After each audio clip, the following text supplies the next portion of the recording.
सुंदरवन जंगल में टुनटुनी चिड़िया अपने पति कालू कौवे के साथ रहती थी। टुनटुनी की शादी हुए अभी कुछ ही महीने गुजरे थे। एक रात टुनटुनी अपनी सास सुंदरी कौवे के पास बैठी थी। माँ जी, लाइए, मैं आपके पैर दबा देती हूँ। अरे नहीं बहू, तू जा, रात बहुत हो चुकी है। कालू तेरा इंतजार कर रहा होगा। अगर तू नहीं गई तो वो नाराज हो जाएगा, ठीक है? माँ जी, मैं जा रही हूँ, आप सो जाइए। कोई परेशानी हो तो मुझे आवाज लगा लेना। टुनटुनी अपने कमरे में चली जाती है। अजी सुनते हो, सो गई क्या? सो नहीं तो और क्या करूं? तुम्हें तो मेरी कोई परवाह ही नहीं। दिन भर घर के काम में लगी रहती हो और रात को माँ की सेवा करने लगती हो। मेरे लिए तो तुम्हारे पास समय है ही नहीं। अरे बाप रे, आप मुझसे इतना नाराज हैं? ये तो मुझे पता ही नहीं था। कालू कौवा टुनटुनी की बातों का जवाब नहीं देता और सो जाता है। अगले दिन वो सुबह सुबह काम पर चला जाता है। माँ जी, ये कालू जी सुबह सुबह कहाँ चली गई? मैंने उन्हें पूरे घर में छान मारा पर वो कहीं नहीं मिली। आपने उन्हें कहीं जाते हुए देखा है क्या? हाँ बहू, वो काम पर चला गया। उसे दफ्तर में कुछ जरूरी काम था। वैसे कुछ उखड़ा उखड़ा लग रहा था। कल रात तुम दोनों की लड़ाई हुई है क्या? नहीं माँ जी, लड़ाई तो नहीं हुई, पर वो मुझसे थोड़े नाराज हैं। बहू, तू हर समय मेरी सेवा में लगी रहती है। तू अपने पति पर भी ध्यान दिया कर। उधर कालू कौवा ऑफिस में बैठा था, तभी उसका बॉस कड़कनाथ सेठ वहाँ आता है। क्या बात है कालू, आज तुम्हारा मन काम करने में नहीं लग रहा है? घर में पत्नी से झगड़ा करके आए हो क्या? नहीं नहीं सर, ऐसी कोई बात नहीं। तो ठीक है, अपना काम मन लगा कर करो। इतना कहकर कड़कनाथ सेठ वहाँ से चला जाता है। शाम को जब कालू अपने घर जाता है तो देखता है वहाँ टुनटुनी की सहेली पिंकी चिड़िया आई हुई है। ये कौन है टुनटुनी? मैंने इन्हें पहचाना नहीं। अरे जीजू, मैं टुनटुनी की सहेली हूँ और आपसे मुझे एक बहुत जरूरी काम है। कहिए, आपको मुझसे कौन सा जरूरी काम है? वो ऐसा है जीजू, मेरे पापा की एक फाइल आपके ऑफिस में अटकी पड़ी है। बस उस पर आपका सिग्नेचर चाहिए। वैसे तो ऑफिस के चक्कर मेरे पापा लगाते थे, लेकिन आज उनकी तबीयत कुछ खराब है, इसलिए मैं यहाँ आई हूँ। ठीक है पिंकी जी, आपका काम हो जाएगा। आप कल मेरे ऑफिस में आकर मुझसे मिलिए। कालू कौवा पिंकी की खूबसूरती और उसकी मीठी मीठी बातों का दीवाना हो गया था। अगले दिन पिंकी चिड़िया कालू की ऑफिस में जाती है और अपना काम करवा लेती है। इस तरह उन दोनों का मिलना जुलना शुरू हो जाता है। अब कालू कौवा जब भी ऑफिस से घर लौटता तो बहुत खुश होता था। उसे खुश देखकर टुनटुनी राहत की सांस लेती है, लेकिन उसे क्या पता था कि उसके पति के मन में कुछ और ही चल रहा है। इस तरह कई दिन बीत जाते हैं। एक दिन टुनटुनी अपने पति से कहती है, सुनिए जी, काफी दिन हो गई हम दोनों साथ में फिल्म देखने नहीं गए। अगर आपके पास समय हो तो आज हम लोग फिल्म देखने चलते हैं। मेरे पास तुम्हारी इन फालतू बातों के लिए समय नहीं है। वो टुनटुनी को डांट देता है और अगले ही दिन पिंकी चिड़िया से शादी करके उसे अपने घर लेकर आता है। ये तूने क्या किया कालू बेटा? अपनी ही पत्नी की सहेली को उसकी सौतन बनाकर घर ले आया। कालू जी, मैंने आपकी किसी बात का कभी बुरा नहीं माना। अगर आपको मेरी किसी बात से दुख हुआ हो तो मुझे माफ कर दीजिए, पर मेरे साथ ऐसा मत कीजिए।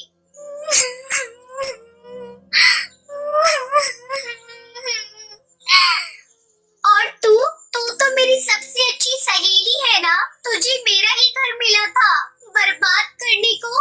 चल हट, अब मैं तेरी कोई सहेली नहीं, तेरी सौतन हूँ। सौतन, जल्दी से अपना बोरिया बिस्तर बांध और यहाँ से निकल। तू मुझे यहाँ से क्या निकालेगी? मैं खुद ऐसे पति के साथ रहना नहीं चाहती। टुनटुनी रोती हुई वहाँ से चली जाती है और उसके पीछे पीछे उसकी सास सुंदरी भी उसके साथ चली जाती है और दोनों सास बहू अपना अलग घोंसला बनाकर खुशी खुशी रहने लगती है।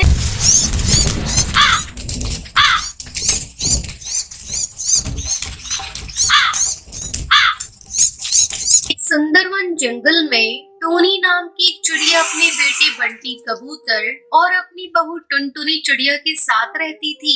शादी के कई साल बीत जाने के बाद भी टुनटुनी चिड़िया अभी तक माँ नहीं बन पाई थी। आस पड़ोस के पक्षी भी उसे ताने देने लगे थे। एक दिन जब टुनटुनी चिड़िया अपने घोंसले से बाहर निकलती है, तब उसकी पड़ोसन सुंदरी कौवी तीखी जुबान में कहती है, अरे टुनटुनी बहू, अब तो तेरी शादी के कई साल गुजर गए, लेकिन तू अभी तक माँ नहीं बनी। लगता है तेरे भाग्य में औलाद का सुख नहीं है। ये सुनकर टुनटुनी को बहुत बुरा लगता है। वो सुंदरी कौवी से कहती है, हाँ काकी, डॉक्टर बुलबुल को दिखाया है। अब तो जब भगवान चाहेंगे तभी माँ बनने का सुख मिलेगा। ठीक है बहू, अब मैं चलती हूँ, मेरा पोता रो रहा है। टुनटुनी चिड़िया को सुंदरी कौवी की बातें सुनकर बहुत रोना आता है। वो सोचती है, सुंदरी कौवी मुझे संतान न होने का ताना दे रही थी। मैं क्या करूं? मैं भी तो माँ बनना चाहती हूँ। मुझे भी बच्चों से बहुत प्यार है, पर लगता है नसीब में संतान का सुख नहीं लिखा। इसी तरह कई दिन गुजर जाते हैं। एक दिन टोनी चिड़िया टुनटुनी को अपने पास बुलाती है और कहती है, बहू, लगता है मैं अपने पोता पोती को देखे बगैर ही मर जाऊंगी। पता नहीं कौन सी मनहूस घड़ी में मैंने अपने बेटे का ब्याह तुमसे कराया था। मेरी किस्मत ही फूटी हुई है, जो ये बांझ बहू हमारे खूंटे से बांध दी है। टुनटुनी चिड़िया अपनी सास की जली कटी सुनकर रोने लगती है।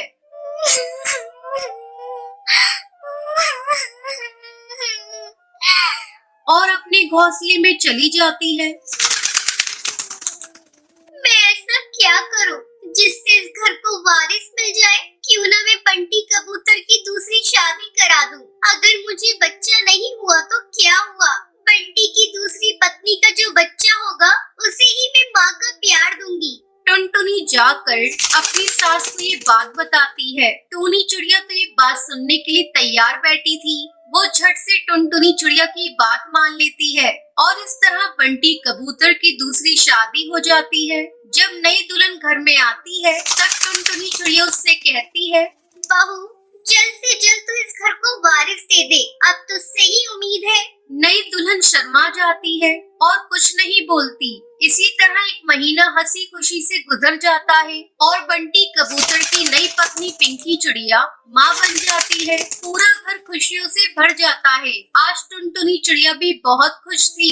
वो खुशी खुशी बच्चे को गोद में लेने जाती है। तभी पिंकी चिड़िया चिल्लाते हुए कहती है, मेरे बच्चे को हाथ भी मत लगाना, वरना मैं तुझे यहाँ रहने भी नहीं दूंगी। मनुष्य की। बंटी कबूतर ये सब कुछ होते हुए देख रहा था, लेकिन वो अपनी नई पत्नी को कुछ भी नहीं बोल रहा था। तब टुनटुनी चिड़िया बंटी कबूतर से कहती है, आप देख रहे हैं न जी, ये क्या बोल रही है? क्या मैं इतनी बुरी हूँ जो बच्चे को हाथ भी नहीं लगा सकती? तभी बंटी कबूतर टुनटुनी से कहता है, मेरी नई पत्नी ठीक ही तो कह रही है, निकल जा तू इस घर से, अब तेरा इस घर में कोई काम नहीं।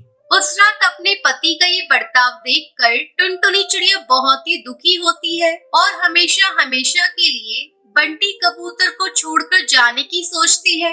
जिस पति के लिए मैंने अपना बलिदान दिया, उसी ने आज मुझे घर से बाहर निकालने की बात कही। ये सब सोचते सोचते उसकी आंख लग जाती है।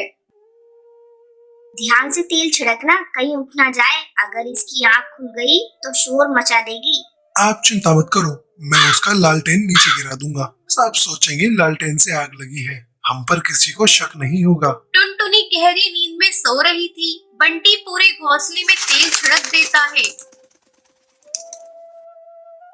और लालटेन नीचे गिरा देता है। आग पूरे घोंसले में फैलने लगती है। बंटी तभी बाहर जाने के लिए दरवाजा खोलने लगता है। माँ, ये दरवाजा नहीं खुल रहा है, लगता है जाम हो गया है। मुझे नहीं मरना माँ, कोई बचाओ। अरे ये दरवाजा कैसे बंद हो गया, कोई तो बचाओ। अजी सुनिए, ये आग कैसे लग गई? आप घबराइए मत, आपको कुछ भी नहीं होगा। ये क्या हो रहा है बंटी मेरे बच्चे? तू दरवाजे को धक्का मार, खुल जाएगा। माँ, शायद हमारे पापों की सजा हमें मिल रही है। टुनटुनी माँ और मैं तुम्हें जलाकर मारना चाहते थे, लेकिन आग तुम्हें छू भी नहीं रही है। ये मेरी ओर आ रही है, मैं नहीं बचूंगा। हे देवी मैया, इनकी भूल को क्षमा कर दो। अपने सुहाग के बिना मैं भी मर जाऊंगी। अपना क्रोध शांत करो देवी मैया, दया करो मैया, नहीं तो मैं भी सर पटक पटक के आपके सामने प्राण त्याग दूंगी। और फिर टुनटुनी की विनती सुनकर देवी मैया का क्रोध ठंडा हो जाता है और अग्नि शांत हो जाती है। देवी मैया की जय हो। टुनटुनी, आज तुम्हारे कारण मेरे प्राण बचे हैं, मुझे माफ कर दो, घोर पापी हूँ मैं। टुनटुनी सभी को माफ कर देती है। अगर आपको ये वीडियो पसंद आई हो तो लाइक और